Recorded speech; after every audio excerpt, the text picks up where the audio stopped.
So What are we doing? We're telling everyone everyone that we won. Well, there's no evidence for that.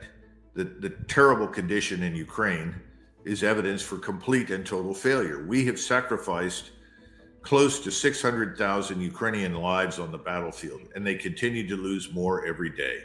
How many other Ukrainians have died from other means and consequences is anybody's guess. How many millions have now left the country with no intention to ever return? Again, it's anybody's guess. So the whole thing is an utter and complete fiasco. The American people, who have listened to and absorbed an awful lot of lies for a very long time about things, are beginning to wake up. The Germans are beginning to wake up. The French are beginning to wake up. I think eventually the Scandinavians, the Dutch, the Austrians, everybody else is going to wake up. There's only one leader in one country right now in Europe that is even remotely connected to public opinion and the electorate's attitudes, and that's Meloni in Italy. And even she repeats the stupidity publicly. The difference is that Meloni knows it's stupidity, goes back home and does whatever she thinks is right. Whereas the rest of them actually go back home and try to tell people, well, we are winning in Ukraine and we just have to stay the course. No one is marching east in Ukraine. It's over. NATO is a joke. NATO is falling apart. It's almost as though you have an individual that has some sort of stage 4 crippling disease, but is still able to walk around and put sentences together and says, I'm going to live forever. It's not going to happen. And Ukraine is even on life support. It's a corpse. So where is the American position? You see, it's all over the map.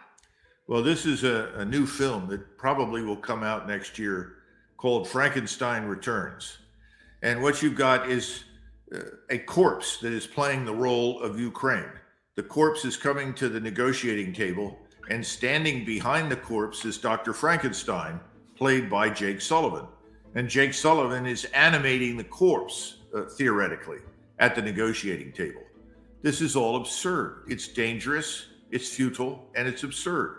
And the Europeans are beginning to figure it out, as are most Americans. So the bottom line is, it doesn't matter what these people say anymore. And Kirby is playing the role of any humanity. Yeah, there's no real concern for the people who've been made homeless and being killed off in great numbers in this war because of our policies, because of what we've done. Because we allowed someone like Nuland to pick and choose who would lead Ukraine, who could be deemed credible in our eyes, who would do whatever we said and would accept the massive billion-dollar payoffs in order to keep this war going. This is tragic, but it's a crime. It's a criminal action. It needs to end. And by the way, the absence of that humanity in Ukraine is matched by the absence of our humanity in the Middle East. The Soviets used a concept which was really developed by Lenin many, many years ago. It was called the correlation of forces. And they would simply look at a country and say, how much can this country produce in terms of food, spare parts, military power, and so forth? Then they would say, how much manpower can it produce? Where is it? What's its proximity to us? This is how they would calculate the potential for other nations to threaten them. Then they would also look at themselves and say, given where we are and what we've got, what is the correlation of forces for us? Where do we stand?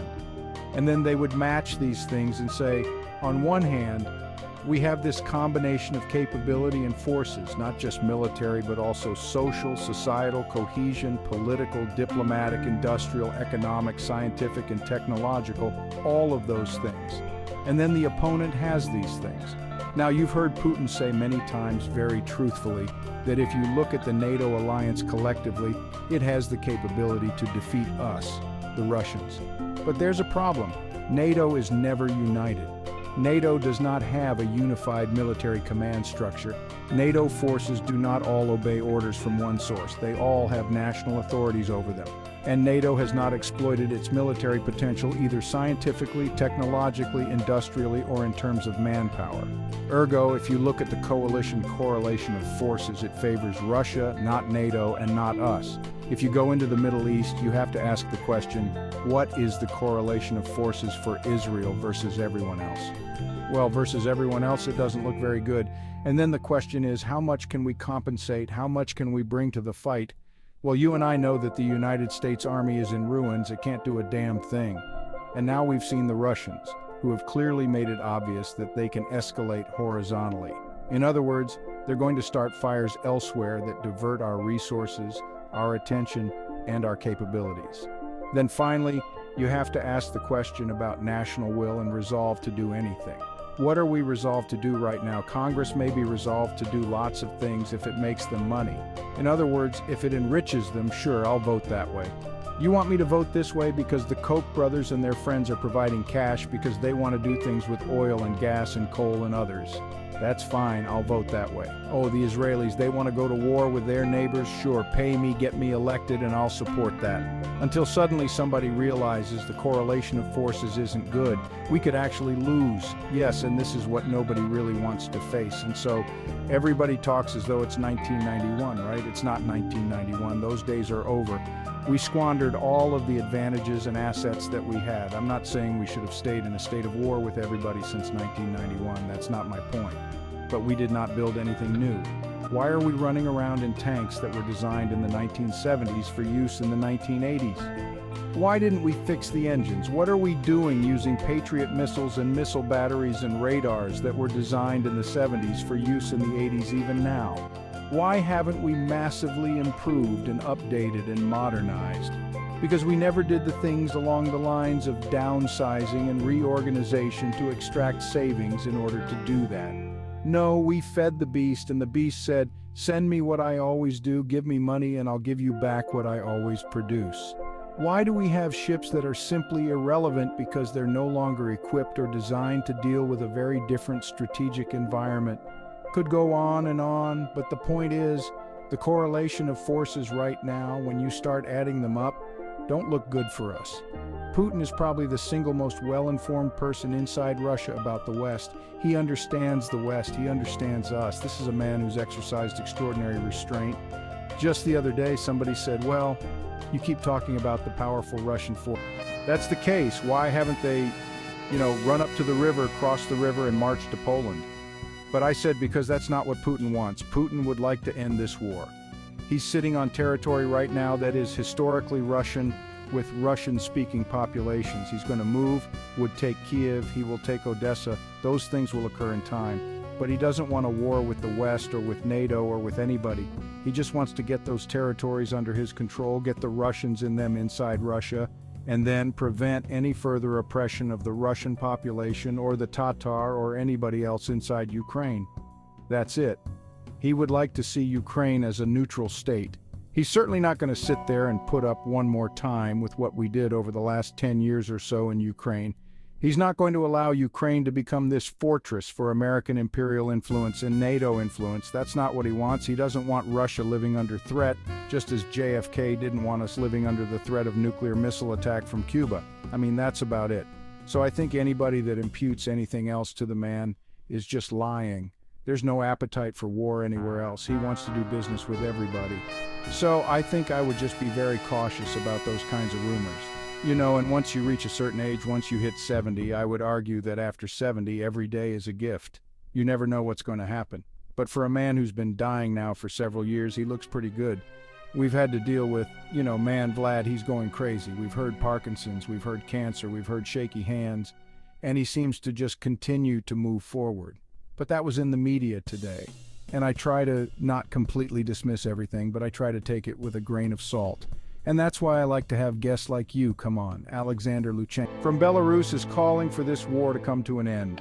He said this is going to be a long, drawn-out stalemate that will only result in more people dying. Do you think that there's any truth to what he's encouraging? Or, of course, the media is saying Luchenko has finally flipped on Putin, but you and I both know that's not true.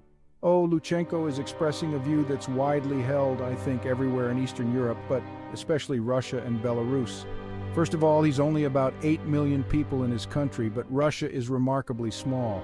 But Luchenko knows that the Ukrainians are dying by the bushel. We think that 50% of Ukraine's population has fled. The country is under Russian control now or dead. People tell me that 500,000 Ukrainians have died.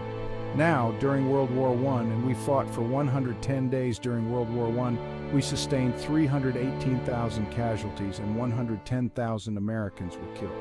Literally, 1,000 died for every day that we fought in France. That's stunning, isn't it? Well, run the numbers.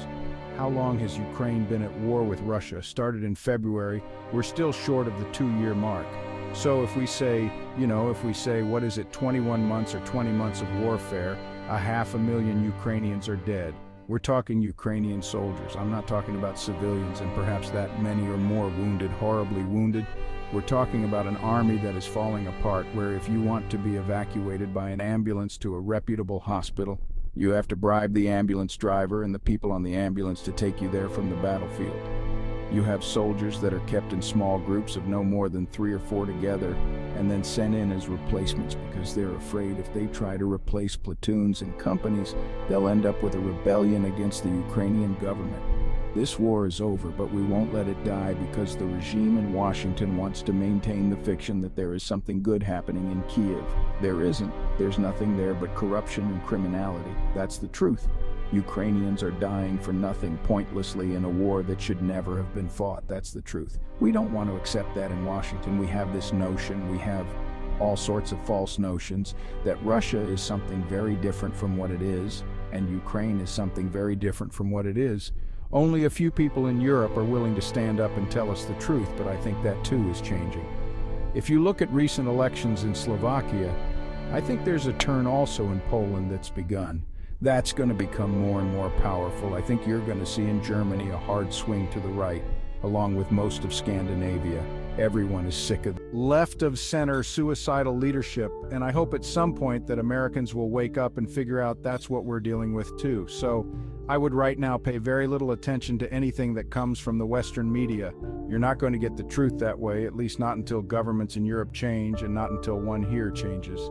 Yeah, let me make a 10-minute video on this topic.